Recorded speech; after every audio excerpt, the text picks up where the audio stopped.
I don't have a real NBA awards ballot, but I'm going to give out my fake awards anyway. Well, they're real awards, just from a fake voter. Michael Bolton, do you have a ballot to vote? Thanks, Josh. It's Michael Bolton here, and it's time for another episode of the Locked On Fantasy Basketball Podcast. Let's get to it. Let's get to it, indeed. You are Locked On Fantasy Basketball, your daily fantasy basketball podcast, part of the Locked On Podcast Network.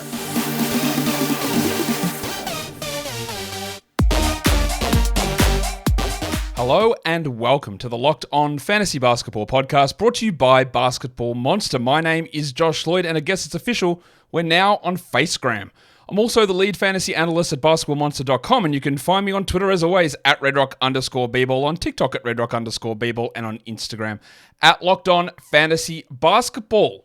Thank you for making Locked On Fantasy Basketball your first listen every day. We are free and we're available on all platforms. Give me the thumb, give me the bang, give me the double bang. Leave a comment and subscribe, of course. Playing games are about to be going on and happening at the moment. So I can't tell you who won those games. I'll talk about that tomorrow.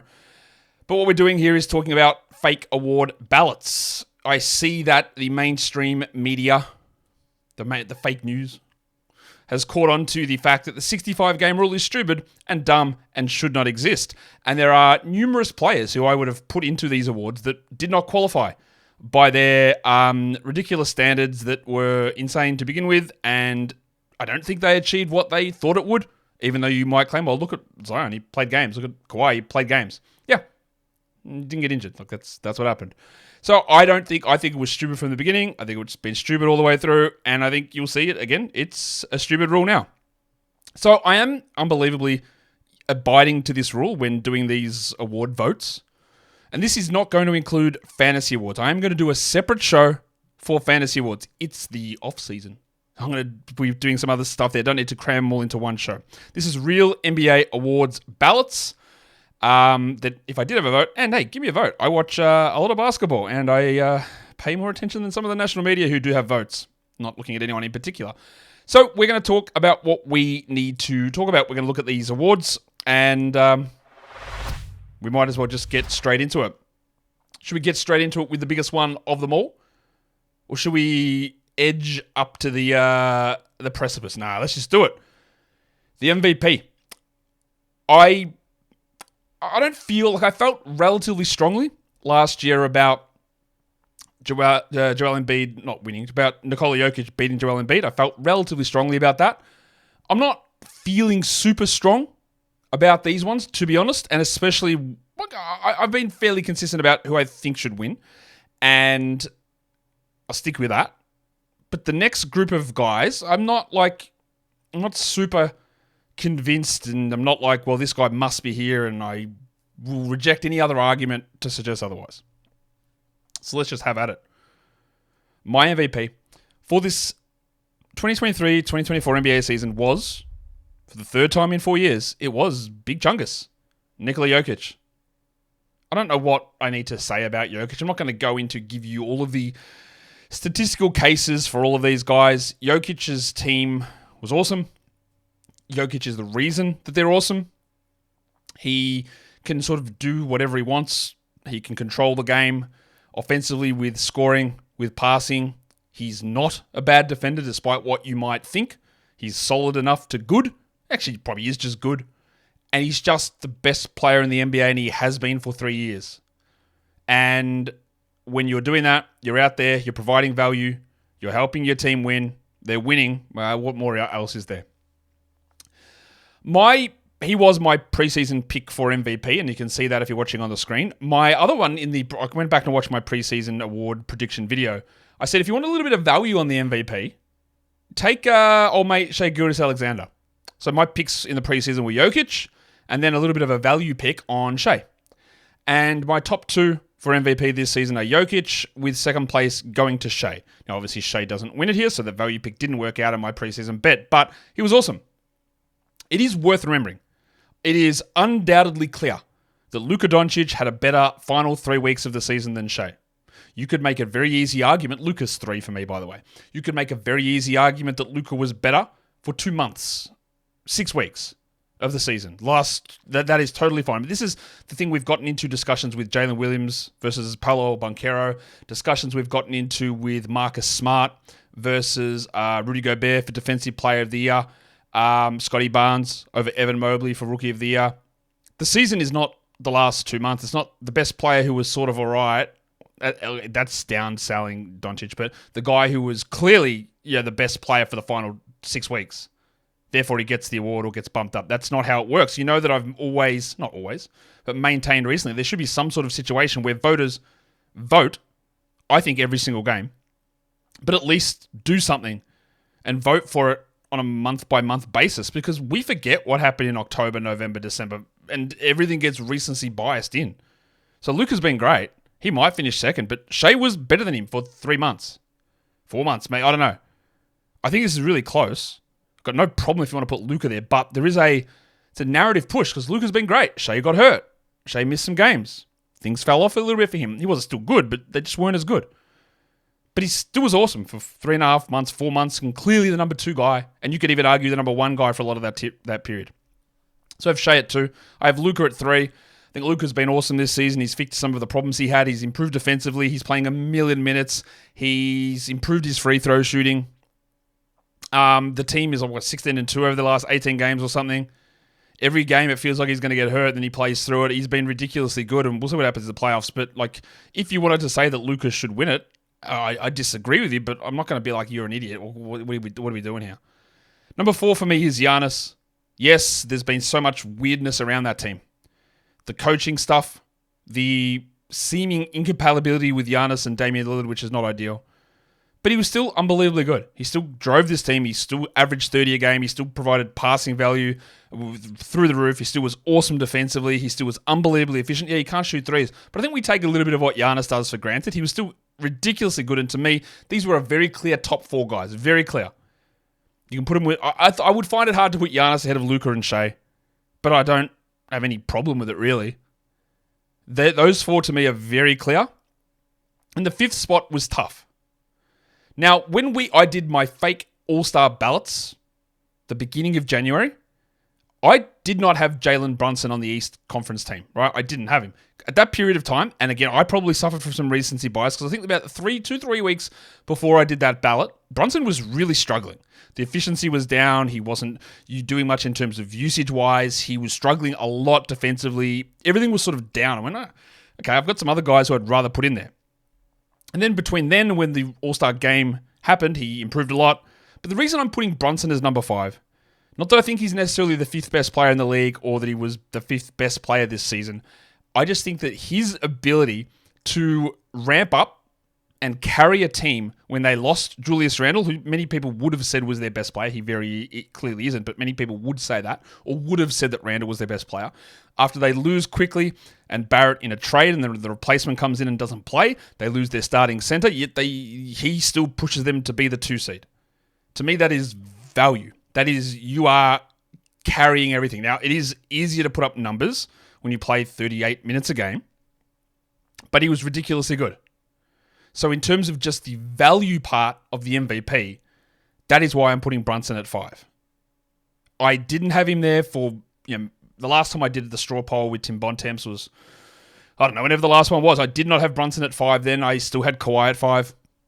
But I made the switch. I put Brunson here just because of, again, everything that just kept happening to this team. He was the guy that was bringing the value and bringing them to that spot. So I do have Jalen Brunson at 5. His second half of the season, significantly better than his first 2 months. Ridiculous difference. But that's also when he was faced with the toughest challenges and he stepped up. And that is, to me, that's a big part of it. So that's the direction I'm going with that. And there are going to be people, I know this, that don't agree with that, and that's okay. We're not all going to agree on everything at the same time. But that's where we're at. Today's episode is brought to you by Nissan. Are you the kind of driver that loves to push things a little bit further? Do Do you ever wonder what adventure could be around the next corner? Well, our friends at Nissan have a lineup of SUVs with the capabilities to take your adventure to the next level. The 2024 Nissan Rogue is perfect for city drives and great escapes. Class-exclusive Google built-in is your always updating assistant to call on for almost anything. Gone are the days of connecting your phone. Google Assistant, Google Maps, and Google Play Store are built right into the 12.3-inch HD touchscreen infotainment system. The 2024 Rogue is the perfect mid-size crossover for your next adventure. But Nissan's incredible lineup also includes the 2024 Nissan Pathfinder. Has room for up to 8, an expansive cargo capacity and advanced available 4x4 capabilities. It's got 284 horsepower and up to 6,000 pounds of towing. And when adventure calls, the Pathfinder is there to answer. So take the Nissan Rogue, the Nissan Pathfinder, or the Nissan Armada and go and find your next big adventure. Shop nissanusa.com. Today's episode is also brought to you by Monopoly. Got a huge announcement for you guys. You can go and check out the Monopoly leaderboards. I do it all the time because, I'm competitive and I want to make sure that I'm winning, right? So go check the Monopoly Go leaderboards. Keep an eye on those scores. Put all of your efforts into it. And there you are. You pop up right at the top. What a feeling to be at the top of the Monopoly Go leaderboards. Well, Monopoly Go, you might have heard of it. It's been downloaded over 152, not 150, maybe it is 152. It's actually over 150, but I'm going to go out on a limb, Monopoly Go, and say it is over 152 million downloads now. And it's a great mobile twist on the classic Monopoly game, which you can play anywhere, anytime. Explore hundreds of Monopoly boards from Vegas to Camelot, Monopoly on the Moon, all while raking in a huge fortune. Charge rent on those iconic properties, like classic Monopoly. Charge your friends rent on those properties. Go after their Monopoly money by pulling bank heists and taking wrecking balls to their landmarks. Go and get yourself on the charts. Download Monopoly Go now, free on the App Store and on Google Play. All right. Awards. I'm not going to talk as long on the other ones. We're going to talk Rookie of the Year. Now, look, if you want to argue it, argue it with my ass. What are we doing? Vic is the Rookie of the Year. I don't really think there is any reason to debate this. Wembanyama is the Rookie of the Year. Victor Wembanyama is honestly, I won't say he's the MVP, but he is going to be the MVP. He will win an MVP. He will win multiple MVPs, multiple Defensive Player of the Years is my guess. He is that good. If you just go and have a look, honestly, I know stats and that don't always account for everything, but go and have a look at the block numbers already. When have we last seen this guy? He averaged, 4.5 blocks over his final 40 games? Or final 50 games when he moved to center? Come on. How many comical highlights of teams driving and going, absolutely not. No way I'm going anywhere near this bloke. Not in a million years. And he just does casual, behind the back, through the legs, crossover, step back threes. And he can pass. The man can do anything. This is ridiculous. He's very clear there. Chet would have won this any other year. He was unbelievably good. For the people who said you can't ever draft Chet, he's never going to be able to be healthy and survive an NBA season. Well, played 82 games. Again, it's going to show that you don't actually know what you're talking about in regards to injuries. You don't. And because injuries, there are a lot of luck things involved. So Chet was number 2. My preseason pick was Victor Wembanyama. My value pick was picking Chet Holmgren. I said if Victor Wembanyama gets hurt at all, then Chet will win it. Well, I'm pretty confident these guys are going to be 1 and 2. I'm pretty confident. If these guys, Victor doesn't finish 1 and Chet doesn't finish 2, I will start an OnlyFans, and it will just be me in the nude licking the floor. That is all and if you might want to pay for that, but I will request stuff. I'll pour on the floor. I'll lick it up in the nude while you're just staring down my naked butt. That is it. That's my OnlyFans. If Victor doesn't finish 1 and Chet doesn't finish 2. So if you know any NBA voters and you want to see that, go and influence their vote. But that's where we're at. The third spot was tough, and people will disagree with this. And I went into doing my research for this, completely convinced that Brandon Miller was that guy. I completely set that Brandon Miller was the third player. But every single number that I looked at told me that Amen Thompson was the guy. Because, as you'll see with a lot of these awards, Rookie of the Year is not who was able to have the biggest usage and score the most points on the bad team. It isn't. Amen was a positive in basically every single advanced metric, offensively and defensively. He's able to rebound, defend, pass, run an offense, finish at the rim, which Miller cannot do. Now, Miller was still really good, struggled early, came on late, was very inefficient, and I had him like just slightly out at number 4. But I just thought Amen's ability at this age, like imagine having these 3 rookies to be this good defensively already. That just doesn't happen really with rookies. So I know it's controversial. I had Amen Thompson at number 3. Now, am I slightly biased because I had Amen at number 3 in the actual draft class? Yeah, maybe. But I thought I was picking Miller. And I went through all of the advanced stats, a million different sort of things to try and figure it out, how I was going to look at it. Amen didn't play as many games. You don't have to hit the minimum, so I'm going to take that into my consideration here. I just think what Amen was able to do was actually more impactful than what Brandon Miller was able to do this season. Again, you can be on a bad team, play 40 minutes a night and get gifted 25 shots. Eventually, some of them go in. Not to say he was bad. There were enough glimpses there. But I am taking Amen Thompson as number 3 on my fake Rookie of the Year ballot. Defensive Player of the Year. All right. Yeah, I know, Obi, it is controversial. Well, it's not really, because in the end, I did choose Rudy Gobert. Look, this man had everyone criticizing him all off season, but his ability to like guide this team to being, I don't know if they ended up being the NBA's best defense, but they were pretty close to it. Being just that guy that sort of runs everything. Had some offensive flashes too. Took on extra responsibilities when Karl Anthony Towns went down. And I just think he's awesome still. Like, I think very clearly Rudy Gobert is awesome. And there you go. He's my Defensive Player of the Year. I have to put Victor Wembanyama number 2. I know that you'll say, how can you be Defensive Player of the Year? Well, some of you will. How can you be Defensive Player of the Year when your team's defense is really bad? Well, he's not Defensive Player of the Year. He is second. But everybody else is terrible. As simple as that. Like, just as simple as that. I don't know if you think that whether Trey Jones is a good defender or not. I don't. But go and have a look at the defensive rating when Trey Jones is on the court versus when Trey Jones is off the court. There is like a 6-point differential when Trey Jones is on, 114 defensive rating, and when Trey Jones is off, 120, around that mark. And you go, okay, what's going on there? That's a little weird. Is Trey Jones, or maybe Trey Jones is driving the defense? Well, let's have a look at that. Because then you go and have a look at the minutes where Trey Jones plays without Victor Wembanyama, and the defensive rating is 120. So basically, when you look at the differential in on-off defensive ratings, Wembanyama was dragging that team from being the worst defensive team in the NBA to being, like, I'll say marginally respectable. Marginally. But that's because of him. Like, simple as that.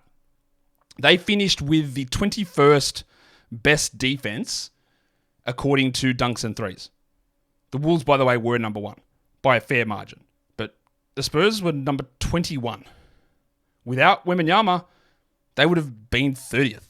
Like, the worst defense. That is a big carry. And again, it's not just about block numbers. Insane. He gets steals. Ridiculous. He rebounds well. Really, really good.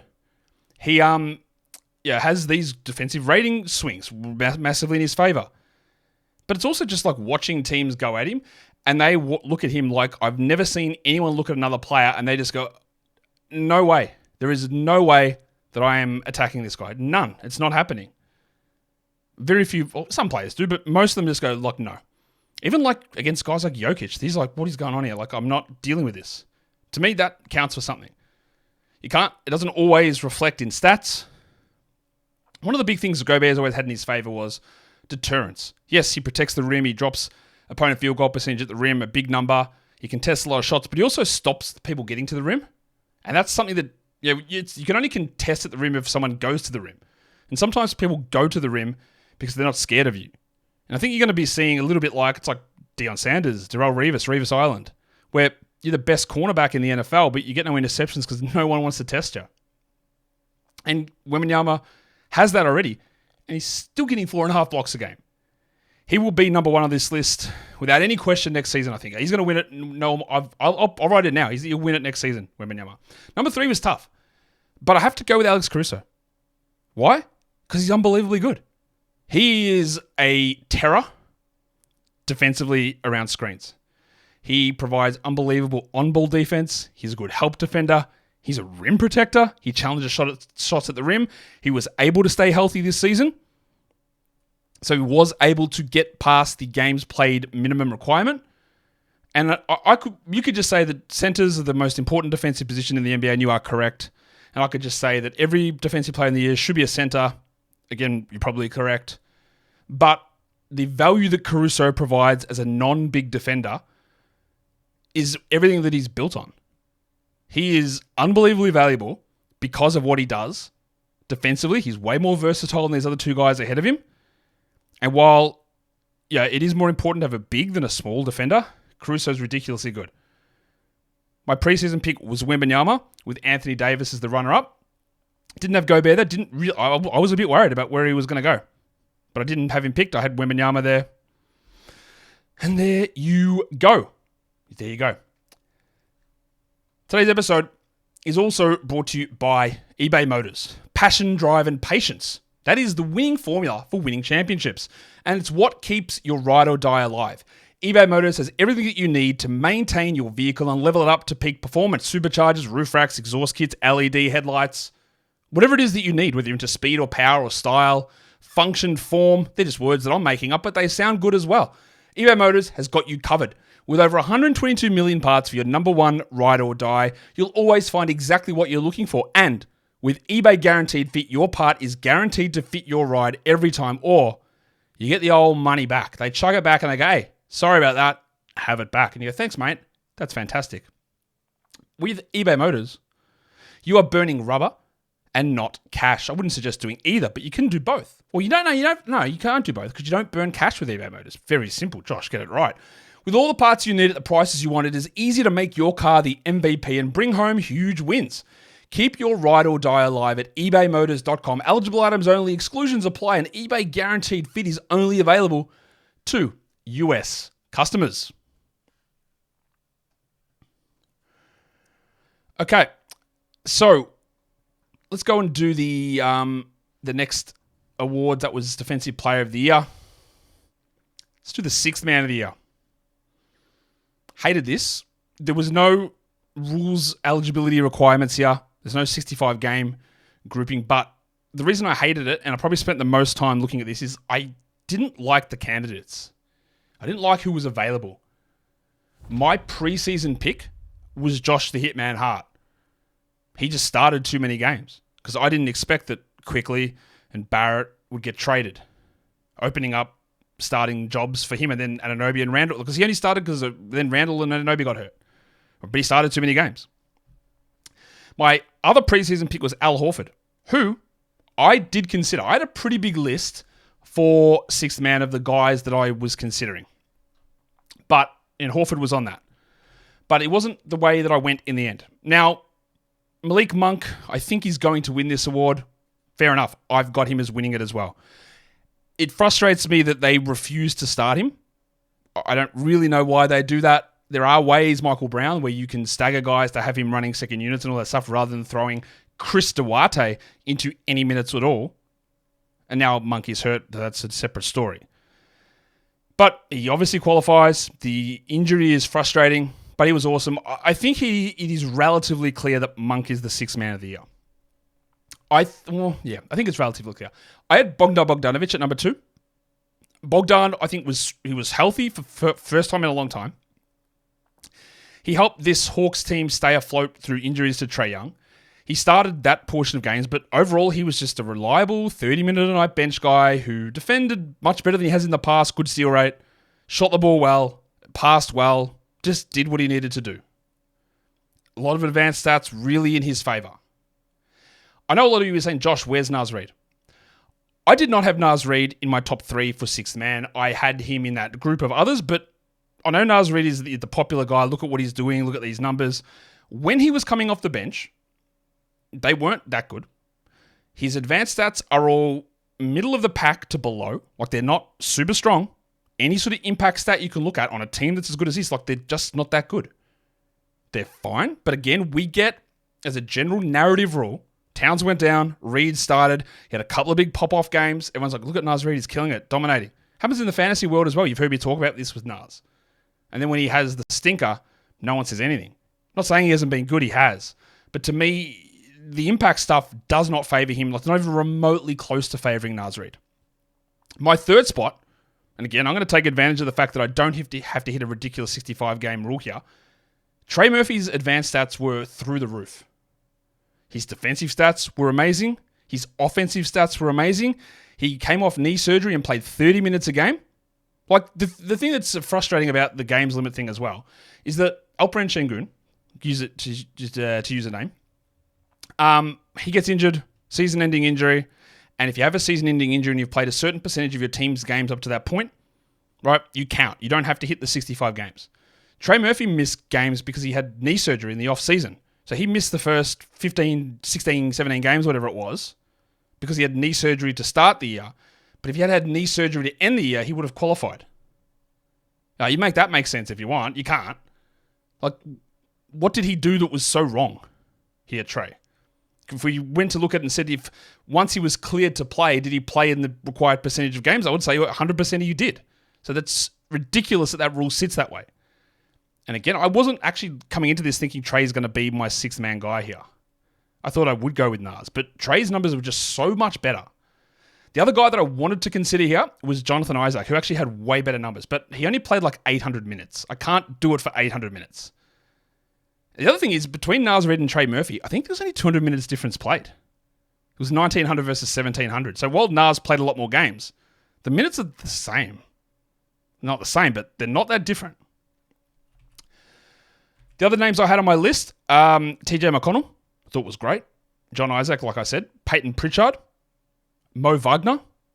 Naz Reid. And Nikhil Alexander-Walker needs recognition. It was him, Trey, and Naz who were getting the debate for me as to sliding into that third spot. So I thought Nikhil Alexander-Walker just deserves a level of recognition for how he has transformed his game. When they need him to step up and be an offensive facilitator, to be a point guard, he does it. When there needs to be an offensive wing and shoot, he does it. When they need him to be a defensive spark plug off the bench, he does it. When they need him to be a low-usage defensive starter, he does it. He did everything, and he did it all well. And he came in as a 6'5" shooting gunner into the NBA. And now he's turned into a hybrid guy that does everything and does it all really well. Massive, massive change in his career, which is something you always, always love to see. Let's go on to the next award. It is the most improved player. This one, for God knows what reason, has the 65-game minimum, meaning a large number of the candidates are ineligible. Do you think Scotty Barnes should have won this award? Can't win it. Didn't play enough games. What about Dante DiVincenzo? He played 81 games. Surely that's enough? Absolutely not. He did not play enough because you have to have played 63 games of at least 20 minutes, and then you can count 2 games where you're between 15 and 20, and he didn't hit it. What about Isaiah Hartenstein? Would you say he improved? Well, he doesn't count anyway. Well, surely the guy that was 4th favourite for the award would have to be in consideration, John Kuminga. Nah, doesn't qualify. I can probably keep going on that. The guy that I would have given it to, Jalen Johnson, doesn't qualify because he sprained his ankle, even though we went from a guy that wasn't really even much of a rotation player to being the Hawks' second best player for the majority of the season. Like, he was the most improved player. Again, now the favourite for this is going to be Tyrese Maxey. He is going to win it. I don't think that's right. The reason I don't think that it's right is, well, actually, you know what? I'll put my list across now. I don't think that Tyrese Maxey has been great. He was also really, really good last season.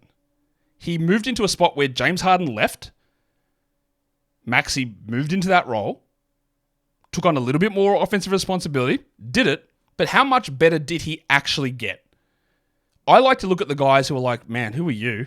Turning into like, man, you're actually very, very good, and you are maybe someone we build around. That's why I would have given it to Jalen Johnson. In the end, I've said all these names. I haven't even told you who I'm giving it to. I'm giving it to Jalen Suggs. Why?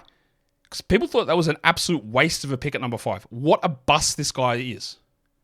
And now he is the guy anchoring the number 2 defense in the NBA, the Orlando Magic, who make it into the playoffs, not even the play-in. Is it all because of him? No. But is he their best defender who then started at shooting guard and moved to point guard? Yes. Did he become a 40% three-point shooter? Yes. Did he go from a guy that nobody talked about to being a player who, not dominated, but was really yes, he was the key reason that the Magic were able to do what they did. Now, he only barely qualified for the award. He hit 64 games of 20-plus minutes and 2 of 15 to 20, so he made it by 1, but that's okay. But he would never win this, Jalen Suggs. But that's how I like to look at a guy that nobody cares about, nobody's talking about. People think he's a dud, he's a bust. They should play Gary Harris and Markelle Fultz over him. He turns things around offensively. He becomes an elite defender, and he leads this team to where they need to go. Jalen Suggs, my most improved player. And then I'm going with a pair of whites. Kobe White and Derek White. Kobe White is sort of in the Tyrese Maxey, you just got given a bigger role scenario after being like a nothing sort of player. But it wasn't just that. Like, he went from a guy that there was a debate. Was he even their backup point guard last season? Like, was Dosunmu that guy? He was out of the rotation. And now he started the season as the starting point guard. Played some of the most minutes in the NBA. And really was the Bulls' second best player. Depends how you want to class Caruso and DeRozan, how you view those guys. But White was up there. He went from a guy, again, that nobody talked about. Nobody had any discussion about him. Oh, Kobe White, 3 years. Well, no, he got $11 million a year in a contract. No one cares. And now here he is. And I do have to give props to Derek White. Again, you know that I've been a big Derek White guy, bigger than most for longer than most. But the fact that he was legitimately in the discussion for the All-Star game, Derek White became the best guard on his team, better than Drew Holiday. There were times this season where he was the second best player on the best team in the NBA. And nobody would have said that about Derek White, ever. So that improvement, what do you need him to do? Be the best guard defender in the NBA, or second best behind Jalen Suggs? Yeah, do it. Do you need him to carry some offensive responsibility, up the usage, shoot well? Do all that as well. I just thought that improvement, again, this is a stupid award. Like, how do we judge it? And you could have Maxey there, whatever you want. I don't care. There's so many different ways you could view it. But you put Shai Gilgeous-Alexander there if you wanted to. I'm putting Derek White there as my third guy. I do not include second-year players in this, by the way. Just in case you were wondering. I'm going to talk about dumb awards. How do I judge the clutch player of the year? Probably wasted too much time doing this award as well. Because what is a clutch player of the year? So there are clutch stats you can use. NBA.com defines it as a game that is within 5 points with 5 minutes left. I don't like that. I moved it to 3 minutes left. 5 minutes left is a long time, right? I moved it to 5 points with 3 minutes left. 2-possession game, 3 minutes to go. And then I looked at what the team's net rating was with the players in that filter. But it wasn't just like, well, you look at you've got this great plus 30 net rating, but you've got a 12% usage and you're shooting 54 true shooting. Is it actually you that's doing that, or is it the other players who are on the court? So I wanted you to be the clutch player of the year. I wanted the player to be in that 3-minute filter, to be a high usage guy with a very big net rating and an above average efficiency, meaning they were taking a lot of shots, way more than their fair share. They were going in at a higher rate, and their teams were killing when they were on the court. That is what I went with. And again, the numbers surprised me because everyone is just saying, well, it's going to be DeMar DeRozan. That is how everyone is talking about it. DeMar was good. He wasn't my guy. I don't look at this as like, have you hit the most game winners? Have you hit just the most shots in clutch time? Because that is part of it, but you got to actually do other stuff as well. There is an other side of the court called defense that you've got to do as well. And you've got to pass and set guys up and space and all that stuff. It's not a one-on-one game. So I had DeRozan just missing out. In the end, the guy whose numbers surprised me, the headmaster, Jamal Murray. You don't have to hit a 65-game minimum for this. Murray's numbers are ridiculous. His usage is like 28. His net rating is like plus 30. His true shooting was, I think, 63 in the clutch. So he's shooting at a ridiculous rate, at a huge usage, with a massive impact on winning. I gave it to him. Again, it's a silly award. Paul George was not far behind Jamal Murray for a lot of those same classifications. He hit game winners. He had a huge net rating, a big usage, a big true shooting. He took on the shots. They went in. He led his team to victory a lot of times. And the other one on that list for me at number 3 is Shai Gilgeous-Alexander. They were ridiculously strong in the clutch as a team. He's the guy that leads them. His usage was like 36 or something in that time. Again, another plus 30 net rating, high efficiency, loved it. My next two guys were DeRozan and Kawhi Leonard. Kawhi had like a 35 usage in the clutch as well, with high efficiency, like 66 true shooting, I think it was. And that's where we went with the clutch award. Again, not an award that I particularly love. Now, I realized that I didn't actually go through and do Coach of the Year. So, an off-the-cuff Coach of the Year discussion.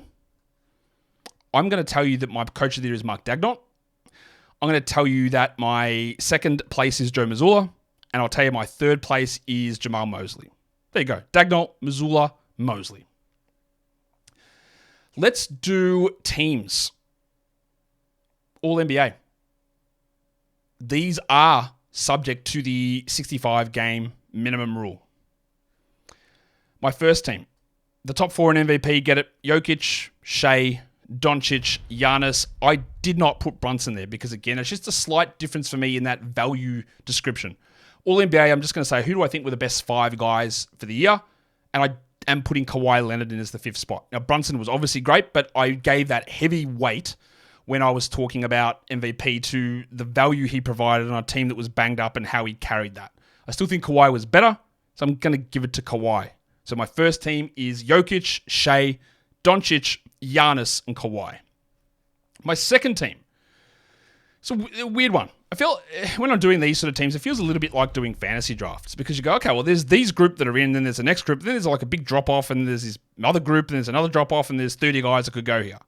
So my second team is Jason Tatum, Jalen Brunson. They were absolute no-brainers to me to put in there. I thought LeBron on the second team actually makes a ton of sense. He played a lot. He carried this team super hard as well. And I had Devin Booker there, who transitioned to a new position this season. Thought he did that very well. Missed some games early on, but played enough in the end. So to me, those 4 were very easy to decide, I thought, for the second team. My last spot on the second team, I did end up going with Steph Curry. Now, normally, Steph is a guy you just write in as his first team All-NBA. He's been awesome. He fell off this season a bit. Now, jokingly, I've dropped the washed watch on him. Of course, it's a joke, right? He is declining. He's 36, but he's still awesome. And he's still able to carry this team that had a million bad things going on with him. Draymond, Clay being full washed, Wiggins' disappearing act, Looney dying, whatever happened to him. And I say dying, and I didn't actually mean to say that because his assistant coach actually died as well. And I thought Steph was still unbelievably good, just not old Steph. And sometimes that can also cloud our judgment. But he slid in there. And that's the one where I was a little bit debated. Who gets that 10th spot? And then the third team. I got to the stage where I had like 10, 15 names on it. And I went, yeah, like they're all fine, but are they actually third team NBA players? The first few were pretty easy, I thought. Anthony Davis, Paul George, Kevin Durant, Anthony Edwards. I don't think there's much debate there. The last spot was really hard. In the end, I did settle on Tyrese Halliburton, but you have to understand that I'm not just going to say that all of it was injury. There was a lot that was injury-related, why he struggled. And there was the Siakam part, but it counts. If we did this in January, Halliburton's on the first team. If not, he's he would have been 5th on the first team if I did this in January. That's how good he was. But if I did it from February 1st onwards, he wouldn't make any of these teams. So that's why I did slide him in there. Because of that, just how dominating he was early on. I considered Rudy Gobert Defensive Player of the Year. You've got to be at least recognized. I considered Victor Wembanyama. I considered Domantas Sabonis. But I actually think the Kings' best player is De'Aaron Fox. So I had De'Aaron Fox over Sabonis, and he was probably the closest to getting in there. They were my next group of guys to put onto the All-NBA third team. That was a tough team to do. What about all rookies? All rookies. No games played requirements here. Some of this is pretty easy. Some of it is tough. My first team is Victor Wembanyama, Chet Holmgren, Amen Thompson, Brandon Miller. Talked about those guys already. 5th, Derek Lively. Yes, he did end up losing his starting spot at the end of the season to Daniel Gafford, but he's the perfect example of just coming in as a late lottery pick, starting on a good team and just doing your role. Strong advanced metrics, strong on-off, strong efficiency, flashed some passing, just did everything he needed to do. And I am weighing this a little bit more, like just helped his team win. And you can go out there and flash big numbers. He probably never will. He probably would never have 25 and 10 in a season. But he was good. He held his own. He defended well. He was the perfect role player in that role that was needed. So I put him there. I don't think that's too controversial. The second team maybe is a little bit controversial because I left off the guy that I had number 2 in this draft, and that's Scoot Henderson. I didn't put him on. Now, I could have, but he was bad for the majority of the season. I will do a redraft, I think, at some point, just to give my updated thoughts on guys. He will still go very high. I am still very high on Scoot. But he just wasn't good enough. So my second team is 2 Warriors. Brandon Pajemski, Trace Jackson-Davis.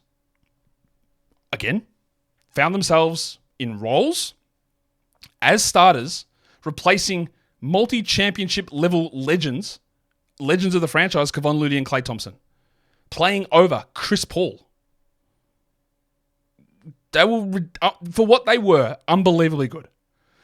I did go with Jaime Jaquez. Now, you know that I am a hater of Jaime Jaquez. I'm not. I'm just realistic. When everyone was getting the fluff out and going the full Turkish grip Danish backhand on Jaquez, I'll take him third in a redraft. He's the best rookie we've ever seen. What a legend he is. I said, bro, can you guys calm down? This is not real. The impact stuff's all really bad. And in the end, it swung actually probably further past what I thought, and he looked terrible.